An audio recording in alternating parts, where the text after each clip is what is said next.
Hi. Hi. I'm Sophie Ha. Like, haha. I never. Do you go to college? Are you excited for the summer? See any guys you like? Do you not like to talk? I don't really know if excited is the right word. You are here to learn and experience your cultural heritage.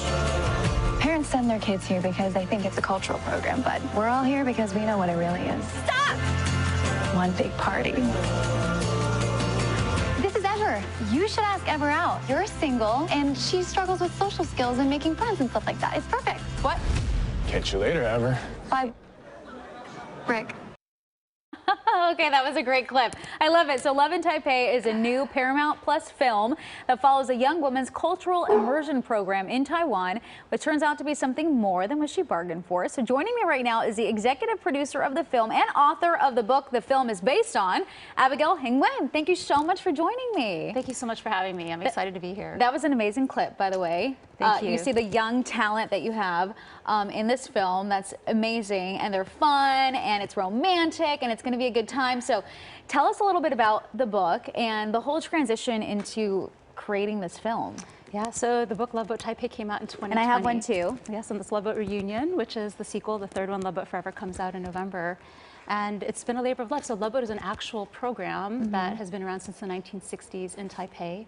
Parents would send their kids from all over the world to learn language, culture, and also find a spouse. And so there were actually a lot of couples that came out of this program. Oh. And that's how it got its nickname Loveboat. That makes sense. Okay. So I went on this program myself. I was going to ask you if there was any personal connection. Absolutely. So my freshman summer after Harvard, I went on this program thinking I was going for language and culture, and I found this like summer free-for-all instead, where all the kids are just sneaking out, as you'll see in the film, and drinking snake blood sake and just basically running wild all summer in the best of ways. Okay, so tell me one of your craziest memories from this, because this sounds like a good time. I wish I would have done this.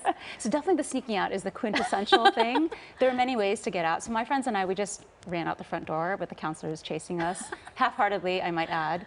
But my husband, who was on Loveboat a couple summers before me, I found out many years later that he and his friends sneaked over this blue pipe that extended from campus all the way, it was a water pipe, all the way across the Keelung River to the other side. Oh. And so when I found this out, I was like, oh God, that's the version that has to go in the book. So that version went in the book, but it didn't go in the film because it was too dangerous to film. Wow. Ooh, I like that we got like an inside scoop here. That's amazing. Yeah. Okay, so how does it feel knowing that people are finally going to be able to see this film? It was crazy. It actually went live last night at 9 p.m. PST because it's midnight on the East Coast. And I actually found out like the hour before that it was going live. And I think that was like really the moment for me. Like this film that's been like it's just been the filmmakers and the cast and the crew and then our partners that are helping with distribution. Like we're the only ones who'd seen it. And now suddenly everyone's able to see these characters come to life too. So it's miraculous. What is it like for you knowing that, okay, so AAPI culture, we've been, moving in the right direction. Diversity has obviously been a conversation for a while now, trying to get, people seen. What is it like for you having something like this, a platform for young actors?